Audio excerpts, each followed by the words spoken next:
Hi friends, welcome to my channel Odia flavours by Madhu. आसंत आज बनइबा चना मसला पूरा रेस्टोरेंट स्टाइल रो। आज आम चना मसला घरे प्रस्तुत करवा। चना बुट बा नाली बुट, तीन मुंडिया बुट जहाँ भी कहीपर। एवं आम बुट को कौन करवा पाखापाखि आम 6 ରୁ 7 घंटा भिजेक रखीदबा, ना गोटे राति पूर्वर भिजेक रखीदब ता परदिन करने। एवं आम देखो 6 ରୁ 7 घंटा बुट आम बतरे देते नाली बुट। आपको कौन करवा ये आम देखो भल भाव बतरी जाइए। नाली बुट को भल भाव धोईकी परिष्कार करके गोटे प्रेसर रे आम देदेबा। दे सारापर आम जी बुट नहीं तार अधा बुट नहीं पूरा फुल आम आदे पानी देचे। पानी देकी एबे पकेदेबा स्वाद अनुसार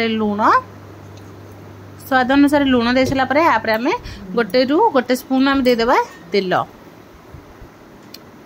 गोटे स्पून तेल देकी आपको कौन करवा प्रेसर कैप लगेदेबा। लगे देकी आपको कौन करवा पाखापाखि आम 6 ରୁ 7टा सीटी आसवाई छाड़ीदबा।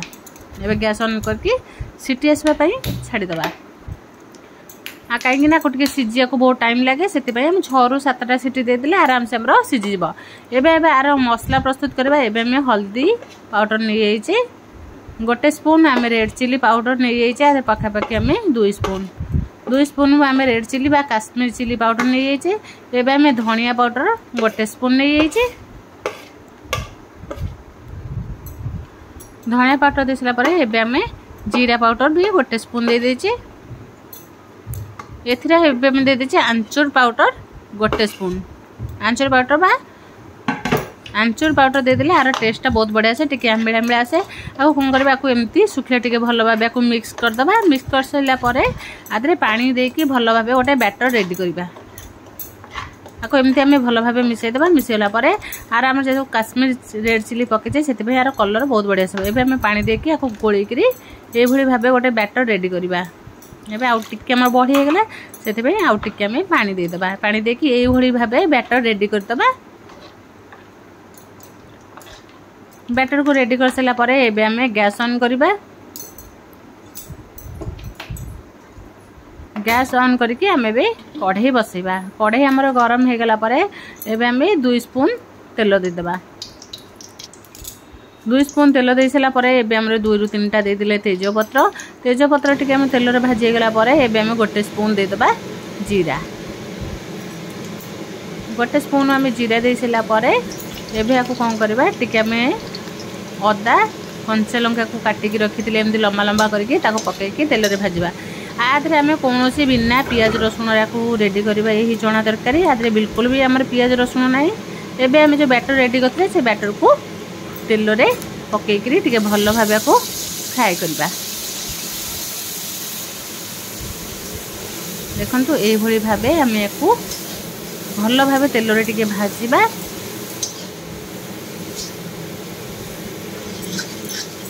जमती तेल देखा कसला पर आम रेड चिली पाउडर पड़े आर कलर बहुत बढ़िया आसो। देखो ये भाव आम कषि सारापर एवं आम 2टा टमाटो पकई बाटिकी रखी पेस्ट कर देते ना काटिकी भी पकई पार। कहीं आम पूरा ग्राइंडिंग कर पूरा प्लेन पेस्ट करके 2टा टमाटो कहीं आगुरी आम आंचूर पाउडर देते। एवं आम आंबिला आपण चॉइस देवे कम बेसी करें ना खाली आंचूर पाउडर देदेले भी चलो, टमाटो नदेले भी चलो। एबे आम टमाटो सॉस पकईकी टमाटर जो प्यूरी पकईकी भल भाव कषा। कषि सारा पर एबे कौन करवा आम आगु बुट बसई थे। एबे देखा देखो आम बुट डाली बहुत बढ़िया से सीझी जाइए। आपको आम गैस एबे आम कैप काढ़ी देखा देखो बुट आम बढ़िया से सीझी जाइए नाली बुट। एबे कौन करवा गोटे स्टेनर रे आपको छाणीकी रखीदबा। छाणी सारा पर देखो आम बढ़िया से सब छाणीदेला तार पानी सब बाहरी आसो। एबे कौन करवा से पानी को आम फपाड़बानी। पानी को कौन करवा एबे मसला रे टिके देइकरी आउ टिके भल भाव मसला को कषा। मसला जिते कषे टेस्ट बहुत बढ़िया लगे। पूरा ढाबा स्टाइल रो ये चना मसला खाइबा को तो बहुत बढ़िया लगे। जेपर्यंत घरे न बनई से पर्यंत जानीपर ना आर स्वाद कौन। देखो ये भाव आम तेल दे पानी देकी कषिदेले कषि देकी पूरा तेल केमती ऊपर बाहरी आसूँ। बिल्कुल भी तेल आर जना पड़ना जिते आमर चना मसलाटा भल भाव भाजी आपको कौन करवा ये सहित मसला पकईकि भल भाव कषा एबे हम सब बुट को नाली बुट को पकईकि भल भाव मसला को कषा देखते ये कहीं आगुरी आम लुण पकईची आ बिल्कुल भी लुण पकड़ा दरकार नहीं एबे को खाली एमती आम कषा तापर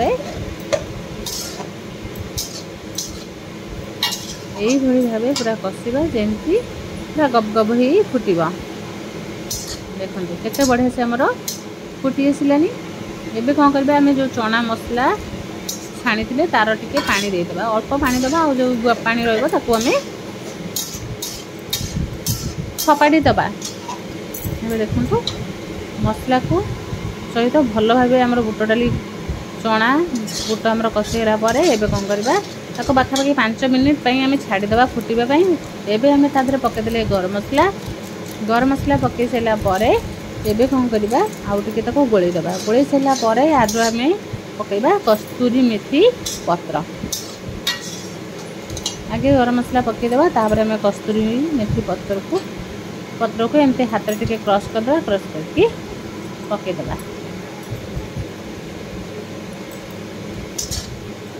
एमती आम कषि सारापर देखते आम पानी केते सुखा सुखा हो रुटी परोटा जहाँ सहित खाइबे बहुत बढ़िया लगे पूरा होटेल भली कि ढाबार भी एमती आम जो चना मसला हुए खाइबा को तो बहुत बढ़िया लगे एबे आम कौन करबा जो तेजपत्र पकईथिले से तेजपत्र को काढ़ी बाहर रखीदबा देखो आम तेजपत्र 3टा पकईले 2टा काढ़ी सारापर आ गोटे तेजपत्र आम काढ़ीदबा काढ़ी देकी कौन करबा आकु आम आउ टिके गोलैदबा तादरे आम जो अदा आम सरसर करके काटी कंचा लंका काटी केते देखु बहुत बढ़िया आर फ्लेवर बहुत बढ़िया आसब बिना पियाज रसुण भी एते टेस्टी तरकारी बनिकी पूरा रेडी हो पार तापर एते टाइम भी आमर आदे एते जिनस भी खर्च हबार ना मात्र अल्प किसी जिनस आमर हो आम धनिया पत्र को पूरा कुम कुम कर काटिदबा काटी देकी एबे आम चना रे पकईदबा एबे कौन करबा आउ टिके आम धनिया पत्र पकईकि भल भाव गोलैदबा गोलै देके देखते आमर पानी बहुत सुखी आसलानी यही आम रखा ये बेसी भी आम पानी रखानी कहीं कहल आपको यही भाव आम रुटी परोटा नान जहाँ सहित खाइबे बहुत बढ़िया लगे एबे देखंतु आमर पूरा होगी रेडी होइए आम कौन करबा गैस को बंद करदबा गैस को बंद करके आउ टिके भल भाव ताको गोलैबा देखो बढ़िया से गोलै गला परे एबे कौन करबा आपको गोटे प्लेट को काढ़ीदबा प्लेट को काढ़ी तापर आपको टेस्ट करबा केमती लागुची